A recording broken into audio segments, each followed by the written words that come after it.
पहिलं आमुष्यापोटी हे 2 पानं तोंडात टाकली आणि गप्पा चावायला सुरुवात केली. कसं आहे, ज्याला मूतखडा आहे ना त्याला माहिती आहे ही पान कशाचं आहे.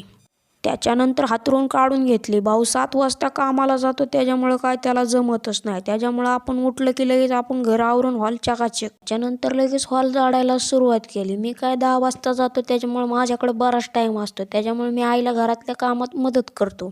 मस्तपैकी आईने इकडे चहा ठेवला होता आणि 2 कप चहा गाळून घेतला आईने.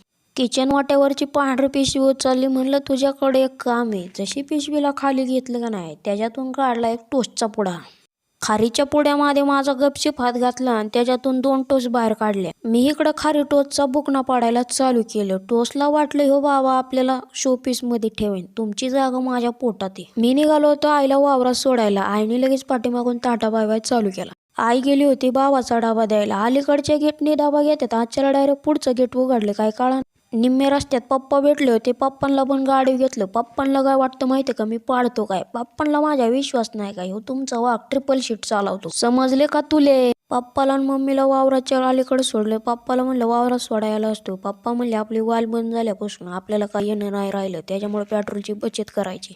मम्मी आणि पप्पाला वावरात सोडून मी निघालो होतो कामाला. आयुष्यात तुम्ही 1 रुपया पण संग नेत नाही. तुमची 3 कोटीची प्रॉपर्टी सुद्धा तुम्हाला इथं सोडून जावं लागणार आहे. कशाला जमिनीच्या बांधावरून भांडणं करताय मग. दुकानात आल्या पहिल्या कामाची सुरुवात झाली. कालच्याला जो टेप बनवला होता का नाही त्याची टेस्टिंग करायची राहिली होती. मग टेस्टिंग करायला घेतलं.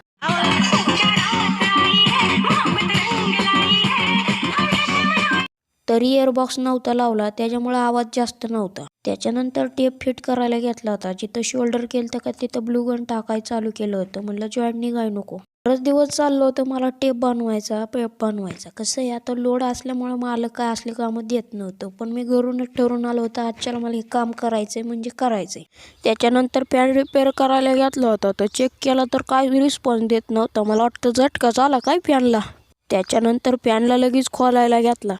जरा वेळ फॅनला बाजूला ठेवलं. म्हणलं काट्याचं काय काम आहे बघू दे जरा. ती लय वेळ थांबल्यात त्यांना भाजीपाला हे काय जायचंय. काटा खोलल्यावरती कळालं की काट्याची वायर थंडी गारत्यामुळे गारठून बस्ट झाली होती. नॉर्मल चालू होती. जेव्हा कमी सिरीजला लावलं तेव्हा त्याच्यातून जाळ निघला. माझ्या तर कपाळातच वाट्या गेलता. एक जण तरी म्हणला होता तू आपलं काम करताना हँड ग्लोव्ज घालत जा. तरी मला एक दादानी कमेंट केली होती, दादा तू इलेक्ट्रिकचं काम करतोय हँड ग्लोव्ज घालून काम करत जा. तरी आमच्या मालकाला कळलं पाहिजे ना, कर्मचाऱ्यांना हँड ग्लोव्ज आणून दिलं पाहिजे. रिस्कीचं काम आहे. वजन काटा रिपेअर झाल्यानंतर वजन काट्यावरती त्याची सोन्याची ढाल ठेवली. तेव्हा कुठं वजन काट्याला शोभा आली. वजन काटा बरोबर माप धावतोय का नाही त्याच्यासाठी मिक्सरचं वजन करायला घेतलं. मिक्सरचं वजन भरलं 625. त्याच्यानंतर राहिलेला पॅन रिपेअर करायला घेतलं. त्याला म्हणलं काट्याला आधी घेतलं म्हणून तू काय रडू नको, तुला पण पूर्ण करणारच आहे. मला अर्धवट काम ठेवायला अजिबात आवडत नाही. पॅनमध्ये टाकलेला रॉड मोकळा फिरतोय का नाही बघितलं. ओके फिरत होता त्याच्यामुळे मोटर पॅक करायला घेतली. जेवायला केलं तर तांदूळशाची भाजी आणि मिरच्या. मी इकडं बुकना पाडायला चालू केलं. जरी आमच्या आईने मिरची दिली असली का नाही तरी ती एवढी मिरची तिखट नाही, त्याच्यामुळेच मला डब्याला दिली. नाहीतर माझी आवड होईन ना इकडं जायचं. जेवण झाल्यानंतर फॅन फिटिंग करून टेस्टिंगला लावला होता. पण फॅनच्या हवेने मला डोळं झाकायला लागलं होतं. म्हणलं जायचं झोपून इथंच.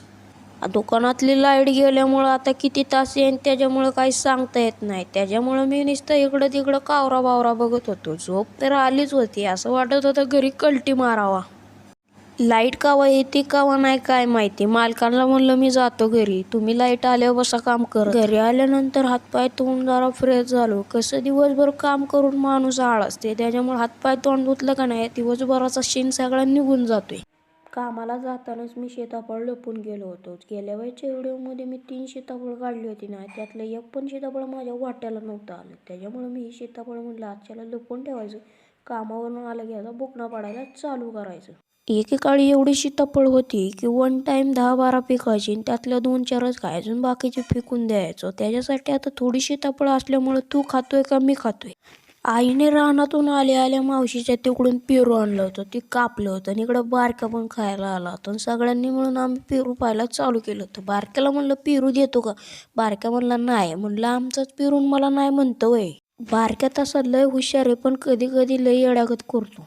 मी पण इकडं बुकना पाडायला चालू केलं. हा पेरू जरा बारा लागत होता कारण काही पेरू गावरान होता, गुलाबी नव्हता.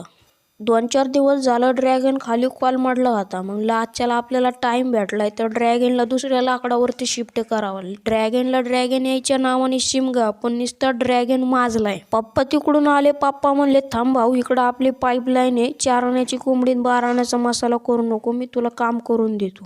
सगळा कार्यक्रम पप्पांच्या निदर्शनाखाली केला. शेवटी मी ड्रॅगन बांधायला सुरुवात केलं. ड्रॅगनला म्हणलं, आता या वर्षी जर ड्रॅगन नाही लागलं का नाही, तुला उपटून फेकून देतो. त्याच्यानंतर आमच्या आईने मस्तपैकी चेक केलं होतं. फुरक्या मारत मारत चहाचा आनंद घेत पेलो. इकडं आईने घोसावळ्याची भजी केली होती. कशी झाल्यात म्हणून गपचूप हात भज्यात घातला आणि भज्यातला हात तोंडात घातला आणि मी इकडं बुकणं पाडायला चालू केलं होतं. भजी एवढी गरम होती, तोंडातून वाफा निघायच्या ऐवजी भजीतून वाफा निघत होत्या. अचानक आमच्या आईचं लक्ष गेले की देवीचा एक हात मोडलाय, पण घरातल्यांना कुणालाच माहिती नव्हतं कुणाकडून मोडलाय. नंतर आई कबूल झाली, माझ्याकडून भांडं पडलं आणि मोडला. आम्ही सगळेजण जेवायला बसलो होतो. जेवायला घेतला होता मी वरण भात. मला काही जास्त भूक नव्हती, त्याच्यामुळे मी नुसता वरण भात घेतला होता. मग इकडं वरण भाताचा मी बुकणं पाडायला चालू केलं. आजचा ब्लॉग आवडला असेल तर लाईक, सबस्क्राईब, शेअर करायला विसरू नका. भेटू पुढच्या ब्लॉगमध्ये. Good night.